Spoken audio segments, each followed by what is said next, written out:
Assalamualaikum warahmatullahi wabarakatuh. Alhamdulillahirabbil alamin. Kita jumpa lagi di Wonder Home Podcast. Alhamdulillah sudah membersamai kita bersama di sini Bapak Dwiyono Irianto dan Bu Yundaru. Yang beberapa waktu yang lalu kita sempat ngobrol soal parenting Bapak dan Ibu ya. Dan insya Allah hari ini kita akan membincangkan satu tema yang tidak kalah menarik berkaitan dengan ketahanan keluarga di masa pandemi ini. Nah, khususnya kita akan membedah soal gimana sih menegakkan pondasi ekonomi dalam keluarga, kira-kira begitu ya. Mengingat memang di masa pandemi ini banyak, tidak sedikit keluarga Indonesia yang dirumahkan dari pekerjaannya dan mereka harus survive gitu. Ya, benar. Harus survive. Kira-kira gimana menyiasatinya itu, Bapak atau Ibu terlebih dahulu yang mau menyampaikan pikirannya? Ya, baik, terima kasih Pak Siva ya. Benar sekali kalau kita mengamati realitas gitu ya, bahwa banyak orang yang dirumahkan ya, kemudian mereka akhirnya menjadi sangat sangat berkurang gitu ya penghasilan yang biasanya didapatkan untuk nafkah keluarga. Tapi dalam situasi seperti ini kan orang tidak boleh menyerah gitu ya. Betul, orang tidak boleh putus asa gitu ya. Betul. Karena memang kalau ini dalam bahasa spiritual gitu ya. Ketika kita ini mengalami kesulitan pada satu sisi, sebenarnya ada kemudahan ya yang disiapkan oleh Allah, oleh Tuhan Yang Maha Esa itu pada sisi yang lain. Ya. Saya ambil contoh begini ya. Ketika saya dengan Bu Yun dengan istri itu mengisi salah satu radio di Jogja gitu ya. Ini ada yang menarik Pak Siva ya. Jadi seorang ibu cerita dalam siaran kami itu bahwa kami ini Pak itu awalnya kami bekerja di konveksi gitu ya. Di konveksi. Nah, karena pandemi, maka kemudian ada beberapa yang harus dikurangi. Termasuk kami atau saya Pak yang harus menerima kenyataan ya bahwa kami itu termasuk yang harus dirumahkan. Lalu saya berpikir gitu ya. Saya terus mau gimana ya? Dan satu-satunya keahlian saya adalah menjahit kan begitu ya. Nah, akhirnya dia bertekad untuk untuk melihat peluang yang ada. Nah, peluang di masa pandemi ini yang saat itu sangat banyak dicari orang memang membuat masker. Betul, ya, betul. Membuat masker. Ini sempat harganya sangat melonjak tinggi. Waktu itu kan begitu. Ya. Nah, akhirnya dia melihat itu sebuah peluang. Lalu yang membuat saya agak terheran-heran gitu ya sama ibu yang satu ini itu adalah beliau itu kayaknya ngerti ya apa yang diinginkan oleh masyarakat atau oleh konsumen ya. Maka dia bikin video Pak Siva ya, mulai dari bahan yang dia pakai gitu ya, kemudian dicucinya ya, kemudian disetrika gitu, kemudian baru dimasukkan ke dalam kemasan gitu. Semuanya divideokan. Lalu apa yang kemudian muncul dalam benaknya konsumen ya? Yang muncul adalah bahwa masker ini higienis ya ternyata ya. Karena apa? Karena pakai dicuci juga, pakai disetrika, pakai dan yang menjahit pun juga berpenampilan bersih gitu ya. Akhirnya di luar dugaan sang ibu tadi itu ya, bahwa akhirnya masker dia itu bukan hanya laku di tetangga, tapi sampai luar kota. Karena ternyata dia didukung oleh anaknya yang bermain media sosial media. betul seperti itu ya. Nah, itu artinya dia memang sedih ketika dikeluarkan dari pekerjaannya. Tapi akhirnya dia menemukan ya sebuah kesempatan, sebuah peluang yang justru mampu menghasilkan melebihi dari penghasilan ketika dia masih jadi pegawai atau masih waktu normal jadi pegawai. Iya, normal jadi karyawan itu. Dia malah bisa menjadi lebih besar. Nah, maka menurut hemat saya menghadapi situasi pandemi ini memang kita perlu perlu kembali kepada apa sih keahlian yang kita miliki. Itu yang pertama ya. menyadari keahlian apa itu modalnya ya. Iya, menyadari. Kalau misalnya kita punya keahlian tapi belum betul-betul ahli, ya diasah betul. Ya, misalnya kita harus ikut kursus atau kita harus ikut pelatihan misalnya begitu ya untuk mengasah betul agar kita benar-benar jadi ahli. Nah, setelah kita punya keahlian itu, maka kemudian kita melihat apa sesungguhnya yang dibutuhkan oleh masyarakat. Ya, jadi kita tidak perlu harus melihat masyarakat dalam skop yang sangat luas ya. Tapi dimulailah dari apa sih sebenarnya yang dibutuhkan oleh tetangga-tetangga kita gitu ya. Nah, kemudian setelah itu baru kemudian melebar. Nah, terus yang ketiga setelah kita tahu ahli, terus diasah, dikembangkan, kemudian kita tahu peluangnya ya. Tahu peluangnya. Nah, kemudian yang ketiga kita harus melakukannya dengan cara yang berbeda. Nah, ini ya. Jadi harus ada sesuatu yang yang different gitu ya, different. Ya, seperti tadi Ibu tadi komparatif ya, yang beda dengan yang beda. lain. Seperti Ibu tadi yang saya contohkan itu, ya, membuat video. Kalau yang lainnya hanya sekedar membuat masker, ya kan? Dari si pemasarannya baru gitu, beda gitu ya. Gitu ya.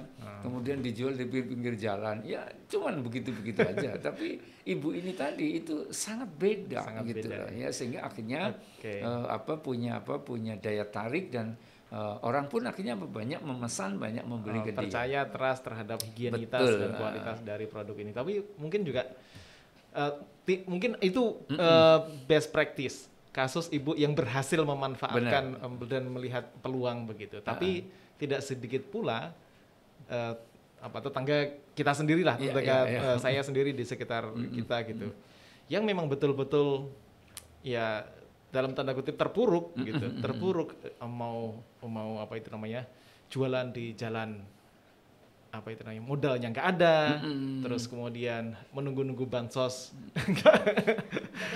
nggak turun-turun kayak gitu tuh.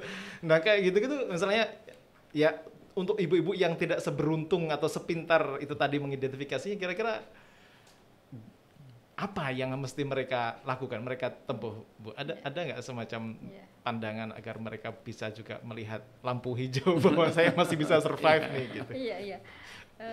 Kalau yang tidak lekang oleh waktu, ya, yang semua orang butuhkan dan itu pasti itu adalah makanan. Makanan ya. Makanan itu kan semua orang butuh. Dan tidak akan bisa ditunda itu kalau yang namanya makanan, ya kan nggak bisa kalau kita hari ini makan besok enggak gitu, kecuali kalau memang diniati puasa ya, puasa satu hari puasa satu hari enggak gitu ya, itu beda gitu ya. Itu beda. Tapi kalau yang tidak lekang oleh waktu tadi ya saya sebut adalah makanan, maka kalau misalnya ibu ini mampu, katakanlah dia masak apa yang biasanya dia itu masakannya enak. Nah ini bisa loh ya diproduksi, ya berikan dulu ke tetangga, mungkin pertama sebagai tester, sedikit gitu ya. Setelah itu kan mereka nanti kan akan pesan, ya apalah keahlian dia, entah itu mungkin bikin ayam goreng, entah itu mungkin bikin masakan yang khas yang itu yang dia merasa bahwa itu tuh kalau dinilai orang enak. Nah tinggal ke tetangga dulu. Kalau tetangga sudah, itu kan sudah teruji di tetangga, baru kemudian ke yang lain. Kalau dia nggak punya modal, dia bisa ikut menjualkan sebagai reseller kayak gitu ya. Bener. Jadi ada yang produksi masa, dia memasarkannya gitu ya. Iya. Kenapa? Karena sekarang juga kalau katakan ya seperti laundry itu kita kan kalau memang kita nggak punya uang ya sudah, kita nggak usah ngelondrikan gitu, tapi cuci sendiri ya, sendiri. Itu artinya apa? Artinya ART pun juga sekarang juga dikurangi toh.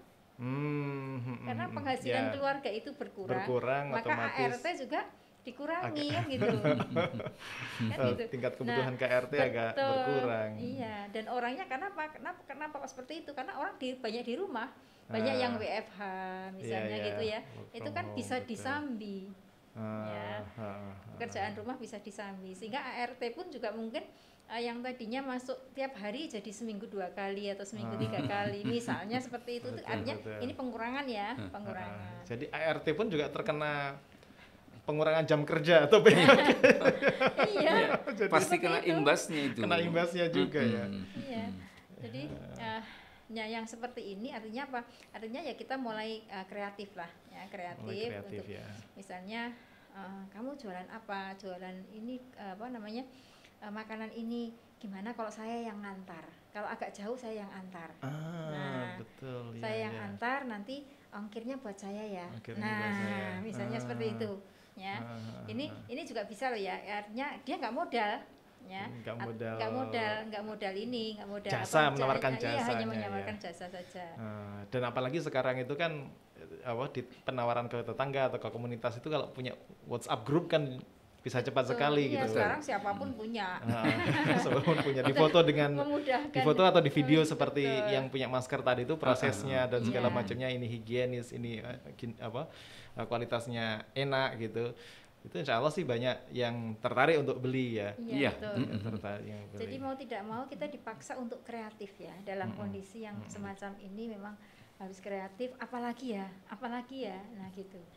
Jadi akhirnya pengamatan terhadap lingkungan itu memang harus jeli.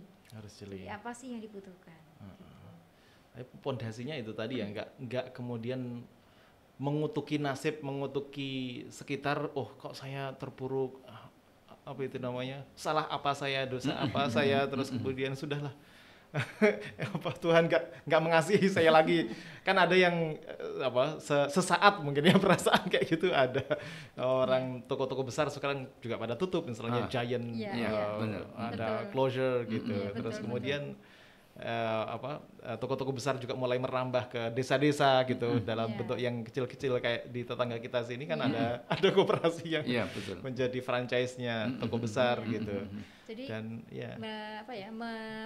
mendatangi konsumen. Gitu. Ya betul. Istilahnya jemput bola akhirnya semua jemput bola. Ya kalau kita malu atau kita gengsi ya kapan jalan dan berkembangnya. Betul. Oke. Tapi pada saat yang sama kalau kita lihat tadi memang perlu kita untuk survive, membaca peluang, terus kemudian kembali ke ahlian kita dan seterusnya. Tapi orang WFH ini juga kalau di rumah seringkali melihat medsos gitu ya, terus kemudian tetap ada teman kita yang jalan-jalan, pengen jalan-jalan gitu. Itu namanya, teman kita makan di kafe, di restoran, di kok enak banget ya, kayak kita ke sana. Kadang malah pengeluarannya itu juga terdorong untuk hal-hal yang itu tadi, yang sifatnya yang seharusnya nggak perlu, tapi karena pengen melihat teman-temannya kok masih bisa enjoy. Itu gimana kira-kira orang bisa menahan pengeluaran yang berlebih lah gitu di masa pandemi kayak gini? Ya memang godaan itu Pak Siva ya, godaan itu kan memang selalu ada ya, bukan cuma saat masa pandemi gitu ya. Masa yang normal pun ya godaan selalu ada. Betul. Dan itu akhirnya memang kuncinya ya ada pada apa? Ada pada ya kita gitu lah ya.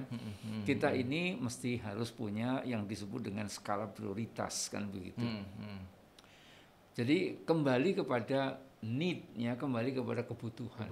Ya. Jadi want ya itu yang kemarin-kemarin serba diumbar gitu, yang sekarang direm gitu ya. Jadi kita harus sampai kepada skala prioritas bahwa yang diutamakan adalah sesuatu yang kita butuhkan, bukan yang kita inginkan ya. Yang tadi disampaikan oleh Pak Siva, yang lihat temannya bisa jalan-jalan, melihat temannya bisa makan di kafe, di resto dan sebagainya. Loh, kita harus kembali kepada kita ya, kembali kepada kita, ngukur pakai ukuran badan sendiri gitu lah ya. Jangan pakai ukuran badan orang lain kan begitu. Karena sesungguhnya kalau kita mau bicara tentang ketahanan ekonomi ya di dalam keluarga itu secara sederhana kan bisa dikatakan bahwa ekonomi keluarga itu aman ya, kemudian sejahtera. Itu kalau penghasilan yang didapat lebih gede daripada pengeluaran kan begitu. Penghasilan yang didapat lebih gede daripada pengeluarannya. Kan begitu kan? Itu yang disebut dengan ketahanan ekonomi atau ketahanan finansial keluarga terjaga. Itu kan kalau kondisinya begitu. Nah, yang sering terjadi adalah udah penghasilannya menurun gitu ya, tapi pembelanjaannya itu nggak bisa direm. Nggak bisa direm, ya kan? Nah, oleh karena itulah maka memang perlu lebih arif ya menyikapi tadi itu. Mana-mana yang masuk kategori keinginan, boleh jadi itu sementara ditunda atau dicoret dulu kan gitu kan.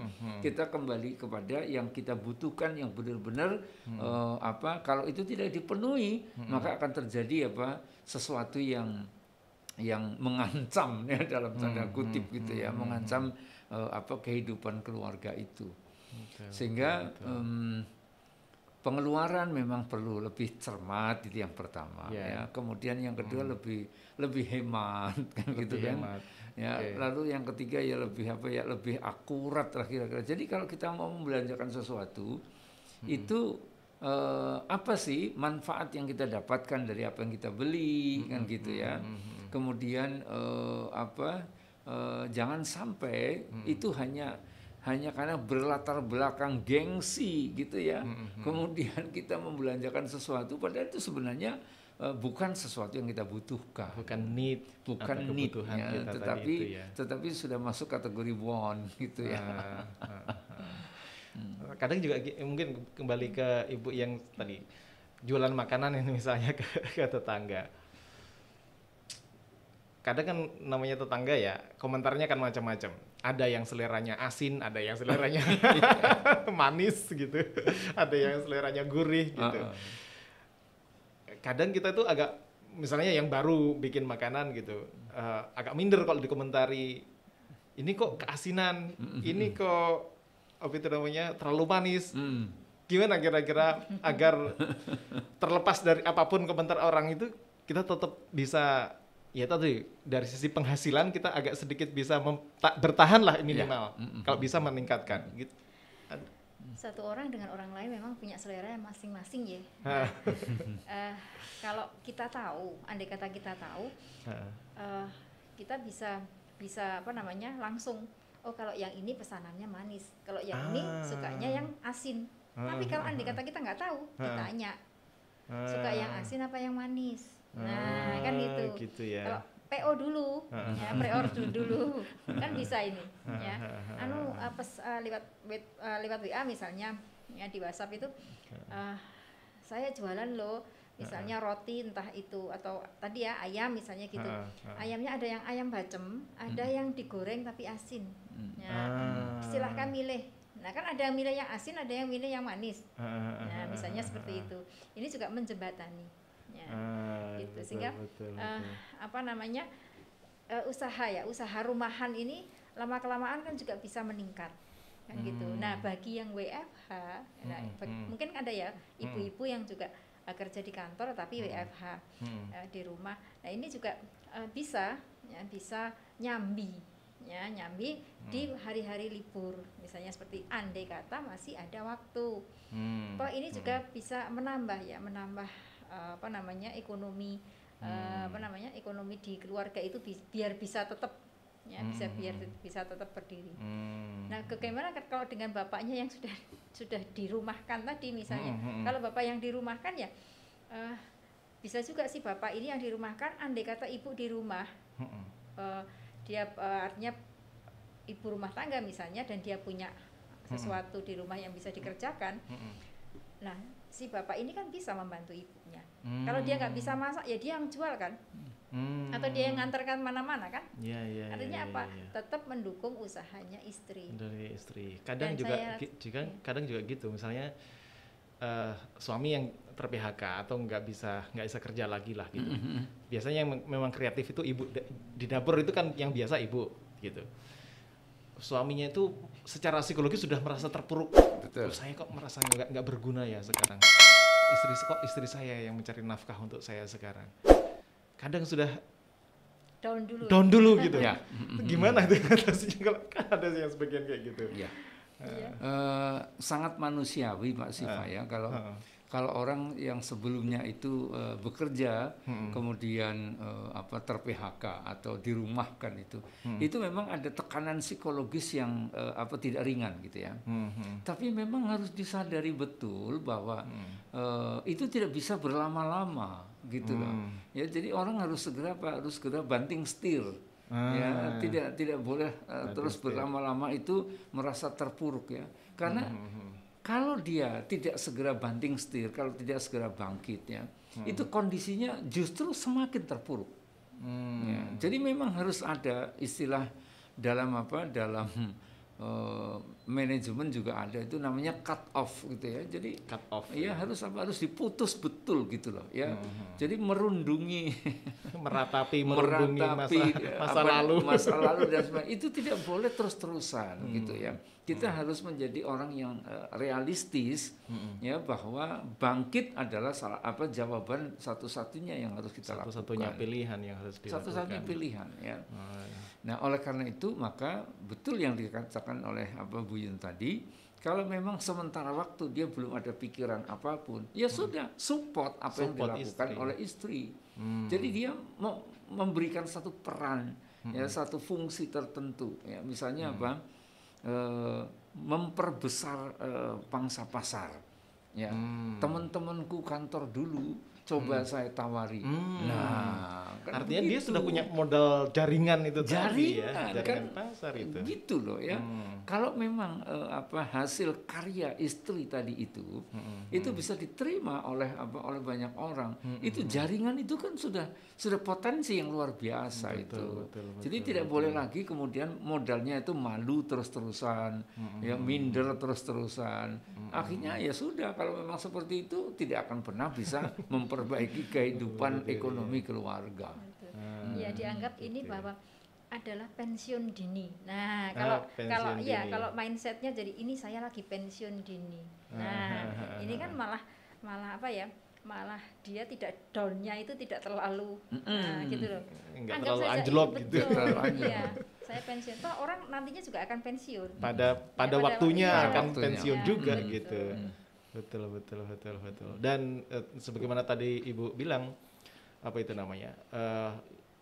keinginan pasar atau pasar pelanggan itu macam-macam. Kalau ada komentar dari pelanggan itu jangan diambil ke hati, terus kemudian makanan saya nggak enak gitu, terus kemudian atau produk saya jelek, terus kemudian berhenti gitu. Tapi justru itu masukan yang bagus untuk memperbaiki macam-macam kualitas produk kita, terus kemudian apa yang dibutuhkan pelanggan gitu. Ya kira-kira ya. Jadi ini diversifikasi produk juga bisa.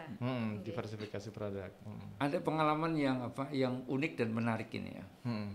Di kampung saya, ya, di asal saya dari Cilacap dan Cilacap. Ada satu toko kecil gitu ya, yang kemudian ketika saya meninggalkan kampung, ya, kembali ke kampung, itu toko itu jadi besar sekali. Nah, salah satu ilmunya yang dipakai oleh pemilik toko itu ketika ada orang beli tapi dia tidak jualan ya, barang yang dicari oleh pembeli tadi, ya, dia mengatakannya bukan maaf ya aku nggak jualan itu, tapi dia mengatakannya begini, mohon maaf ya barangnya lagi habis. Coba ini nampak sederhana. Itu penyikapan yang berbeda sama sekali. Sama sekali berbeda. Coba, apa yang ada di memorinya si konsumen tadi? Ada dua, Pak Siva. Ya, yang pertama, barang itu laris sehingga lagi habis. Kemudian yang kedua, toko ini juga jualan itu. Tapi coba kalau jawabannya, mohon maaf, aku nggak jualan itu. Maka besok lagi orang tidak akan pernah datang ke situ, gitu loh. Betul. Jadi ternyata walaupun di sini ini bisa disebut dengan rada-rada bohong gitu ya. Memang dia awalnya tidak jualan itu, tapi dia tidak mengatakan mohon maaf aku nggak jualan ini, tapi sedang habis. Atau juga bisa misalnya mengatakan untuk kali ini barang tolong kembali 1-2 hari lagi. Nah, gitu bisa juga begitu iya, ya. begitu. Ya. Tolong kembali 1-2 hari lagi, insya Allah sudah datang barangnya. Sudah datang barangnya. Coba ya. Dan akhirnya apa? Lewat ilmu sederhana seperti itu, toko ini itu akhirnya apa? Berkembang menjadi toko yang paling besar di kampung saya itu. Ya, ilmu kayak gini kan nggak dipelajari di kampus. Betul. Dan itu pengalaman saya ya, kalau belanja ke mana gitu, ke entah swalayan, entah ke toko kelontong biasa. Kalau yang melayani pegawainya bukan pemiliknya, biasanya cara melayaninya begitu. Males nyari barangnya nih. Males nyari barangnya. Nggak ada kayaknya Pak gitu. Coba. Langsung kan seenaknya begitu saja ada gitu. Karena saya yakin ada tapi malas nyari ini orang ini kan pelanggan bisa tahu ini. Benar. Nah itu yang saya ceritakan itu memang pemiliknya sendiri itu yang melayani gitu ya, sehingga dia totalitasnya seperti itu. Betul. Akhirnya ini kan sebenarnya apa? Kayak semacam survei Pak Siva ya. Survei sederhana sekali. Oh berarti barang ini dibutuhkan. Maka besok dia belanja. Kemudian besoknya lagi ada orang tanya lagi yang dia belum jualan juga. Akhirnya apa? Besoknya dia belanja lagi. Lama-lama menjadi semakin semakin beragam, semakin komplit. Semakin beragam. Gitu. Makin diversifikasi produknya macam-macam tadi itu ada jadinya. Akhirnya ya. Orang mau cari apa aja di situ ada akhirnya kan gitu kan. Kalau orang Betawi bilang palu gada. Palu gada apa yang lu cari lu mau gua ada. Ya memang harus kreatif ya di masa-masa yang seperti ini gitu. Dan iya ibu-ibu di perumahan saya juga begitu ya kreatif gitu, masa di sisi makanan, di sisi apa gitu. Tapi kadang ada juga yang begini. Salah satu kendalanya itu gini. Ada ibu-ibu yang atas dasar entah memang masakannya juga enak, terus kemudian pengen membantu, saya order produk dari dia lah katakan begitu, untuk ngisi Jumatan masjid di sini gitu, untuk sedekah Jumat gitu. Tapi kadang ini saya sebagai pengguna nih, sebagai pengguna, order saya itu kadang tepat waktu, kadang sedikit melampaui waktu, terus kemudian saya agak kecewa nih sama produk tetangga saya yang sebenarnya butuh gitu. Menurut Pak jenengan berdua nih, mending saya tetap bertahan dengan beliau dengan niat membantu atau mencari orang lain yang memang bisa menyediakan order saya sesuai dengan waktu dan jumlah yang saya butuhkan gitu. Gimana kira-kira kayak gitu tuh? Ya dari sisi saya maupun dari sisi beliaunya, saya nggak tahu problemnya apa di sananya gitu. Kalau saya sih kesepakatan. Oh gitu nggih. Di awal. Jadi bisa nggak ini tepat waktu, mau pakai jam sekian ini. Kalau misalnya tidak, saya ke yang lain kan gitu. Kan enak itu. Enak dua-duanya. Di awal ya jelas di gitu awal ya. Jelas. Kalau memang tidak mampu, tidak bisa, mohon maaf, saya tak ke sana ya. Nah, gitu. Kalau saya itu seperti itu. Sehingga biar orang juga tahu, oh iya kok saya bener ya, bisa saya pegang ya janjinya ya. Karena kalau misalnya enggak, saya misalnya gitu. Artinya dari sisi si penjualnya tadi itu, dia juga merasa harusnya teredukasi. Betul. Ya bahwa servis kepada pelanggan itu penting. Kalau tidak, ya pasti ada akibat ekonominya buat saya gitu. Benar. Karena kalau tidak begitu, Pak Siva, ini satu hal yang barangkali Pak Siva apakah juga termasuk yang mengamati apa enggak gitu ya. Rata-rata Pak, itu anggota masyarakat kita gitu ya. Ketika usahanya masih kecil gitu ya, itu berupaya untuk melayani dengan sebaik-baiknya. Ya. Tapi begitu sudah mulai ramai, mulai banyak pelanggan, itu terus ada perubahan sikap, gitu loh. Bukannya semakin baik melayaninya, tetapi justru semakin berkurang keramahannya, gitu ya. Gitu.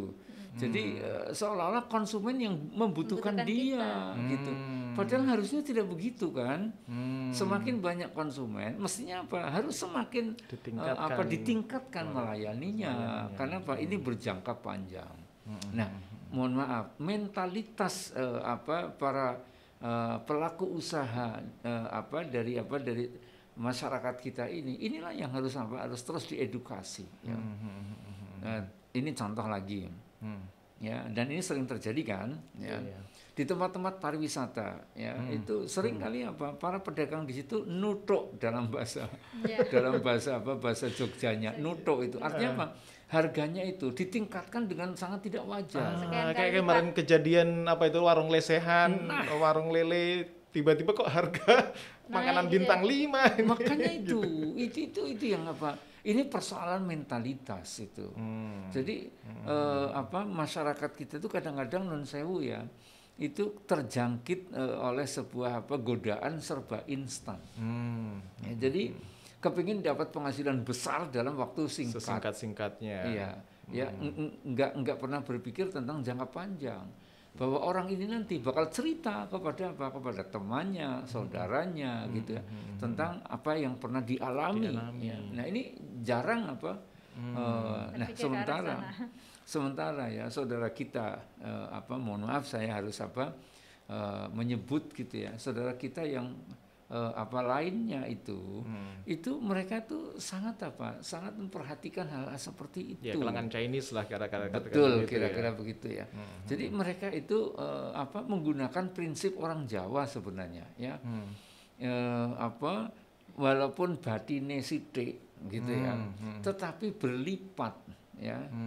Karena apa sih? Karena orang itu puas, kemudian nanti orang itu akan ngajak temennya dan seterusnya. Dari mulut ke mulut gitu ya. Oh, saya bagus dapat barang dari sana nih dengan harga yang murah begitu. Dia akan menjadi pemasar kan. Jadi pemasar. Bagi toko atau bagi warung itu.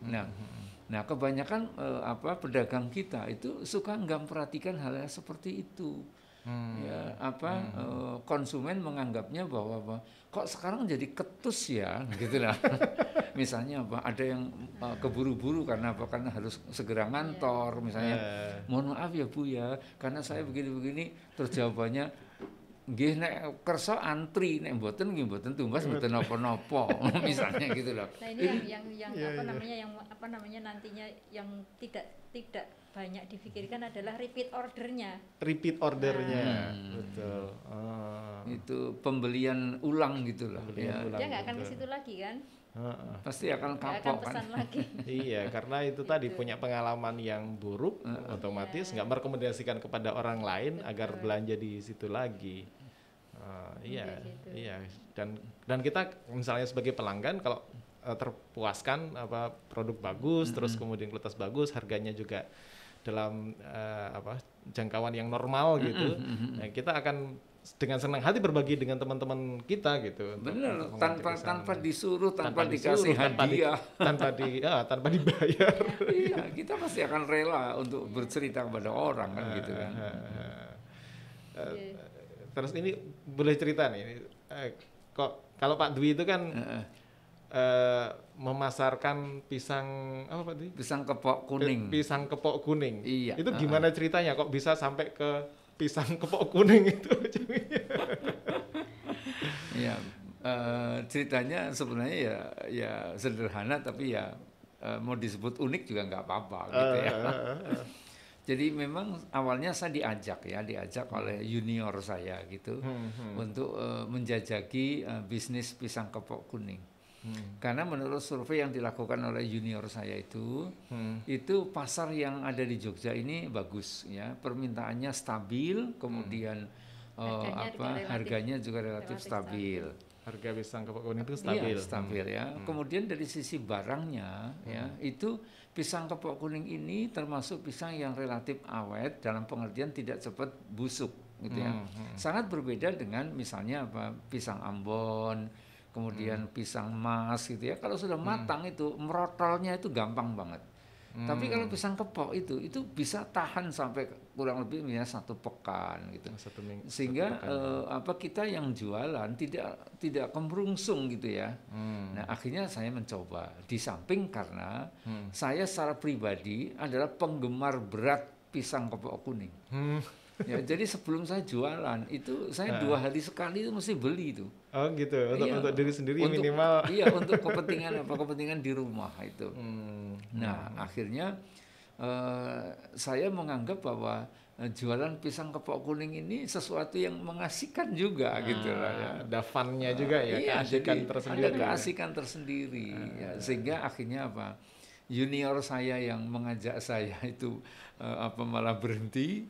Ya. Oh gitu. Kemudian saya sama istri ini tetap berlanjut gitu tetap berlanjut. Kenapa? Ya tadi itu ada keasikan yang kami rasakan gitu ya. Jadi memang bisnis itu juga butuh yang seperti itu, Pak Siva. Jadi kita ini menikmati. Ya, jadi jangan sampai bisnis jadi beban buat kita. Betul. Gitu. Itu yang yang juga menurut saya hal yang tidak bisa diremehkan gitu lah ya, bahwa kita ini harus menikmati gitu. Oke. Jadi tadi ada beberapa ya dari pengalaman pribadi jenengan sendiri kan ada kalau kita mau membangun ketahanan ekonomi keluarga lah di masa yang seperti ini, yang sulit seperti ini, minimal apa yang paling kita suka tadi Kak, kita asyik dengannya. Terus kemudian kalau sedikit ke atas apa yang kita ahli dan tahu di bidang itu kan paling nggak dari situ, masa kita nggak ada yang kita nggak suka sama sekali, yang kita suka nggak ada sih. Iya, pasti ada itu. Kalaupun kita misalnya belum ahli betul, ya kita cari tahu, cari ilmunya kan gitu. Pelan-pelan kan kita tahu kepok kuning yang betul tuh kayak gini. Dia harus dirawatnya seperti apa, harus diapakan biar ini seperti ini. Dan seterusnya. Ini kan tetap bertahap ya untuk mempelajari seperti ini. Akhirnya kan kita jadi tahu. Jadi di awal kami dapat komplain itu ya sering Pak Siva. Oh gitu. Gimana toh Pak? Katanya kepok kuning, ternyata bukan kepok kuning. Ilmu kami waktu itu juga belum ngerti gitu ya. Saya hanya percaya kepada pemasok kan gitu kan.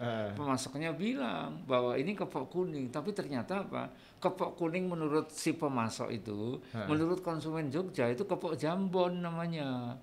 Ya, bukan kepok kuning. Ya. Gitu. Terus bedanya di mana? Kalau kepok kuning itu misalnya ya direbus katakanlah begitu ya, atau dikukus gitu. Begitu dikupas kulitnya langsung terlihat daging pisangnya itu kuning beneran gitu. Tapi kalau kepok jambon itu dagingnya itu tetap putih. Nah, setelah nanti dipotong misalnya, tengahnya baru ada kelihatan sedikit kuning tengahnya saja. Nah, oleh pemasok yang kayak gini juga masuk kategori kuning. Nah, ini kan soal perbedaan persepsi ini kan gitu kan. Beda persepsi, beda definisi tentang kuningnya di mana. Tentang kuning itu akhirnya kami juga dapat komplain. Tapi kami sudah komitmen ya. Kalau sampai keliru bukan kepok kuning kami ganti. Jadi ada garansi gitu ya. Kami harus mengganti sudah beberapa kali Pak Siva itu. Gitu. Karena komplainan pelanggan. Karena komplain pelanggan dan kita harus itu tadi terbuka, terbuka hati untuk menerima komplain, nggak kemudian memasukkannya ke dalam hati. Enggak, gitu loh. Enggak. Ini memelihara pelanggan. Biar ada repeat order tadi. Repeat ordernya tadi. Oke. Kalau boleh tahu sekarang berapa sih per kilonya kalau kepok kuning itu? Jualannya pakai sisir atau pakai lirang dalam bahasa Jawa tuh 1 lirang itu sekian gitu. Kalau yang menggunakan kilogram itu yang pisang tanduk itu. Pisang tanduk. Iya, kalau pisang tanduk itu pakai kilogram. Tapi selebihnya pisang-pisang yang lain rata-rata ukurannya pakai lirang atau pakai sisir gitu loh. Satu sisir sekian gitu ya. Tapi kan juga ada yang misalnya bilang gitu. Pisang kepok itu kan harus dimasak, nggak bisa dimakan apa itu namanya, kayak pisang raja atau apa langsung gitu. Itu yang keliru itu. Gimana itu? Ya. Jadi ternyata pisang kepok itu sangat bagus ya untuk orang yang terganggu lambungnya. Ya. Justru tidak usah pakai diolah apapun Pak Siva ya. Dan yang paling bagus itu adalah ketika pisang kepok kuning itu belum terlalu matang. Belum terlalu matang justru. Ya, belum terlalu matang. Tapi kalau orang sukanya pisang goreng, ya maka menunggu sampai matang gitu ya. Biar rasa manisnya itu betul-betul keluar kan gitu. Tapi kalau untuk pengobatan lambung itu seyogianya memang belum terlalu matang itu nggak usah pakai olah apapun, nggak apa-apa. Iya langsung aja langsung seperti kita tuh makan pisang raja, pisang emas atau pisang yang lain, pisang Ambon sama seperti itu dan itu akhirnya ilmu itu juga saya dapatkan gitu ya karena akhirnya terjun harus nyari langsung ilmunya, akhirnya referensinya gitu lah ya seperti itu. Ya kita ngobrol soal pisang kepo ini tadi dalam konteks ekonomi keluarga. Benar. Menggambarkan bahwa ya tadi jenengan bilang bahwa nggak usah malu mau bisnis apa saja, mau apa yang paling dekat dengan kita itu dalam konteks keahlian. Kalau kita merasa mungkin keahlian kita kurang, ya yang paling kita suka. Betul. Kalau kita sudah suka, kita akan cari informasinya, kita cari ilmunya untuk bisa meningkatkan keahlian di bidang itu kan. Betul, gitu. Iya.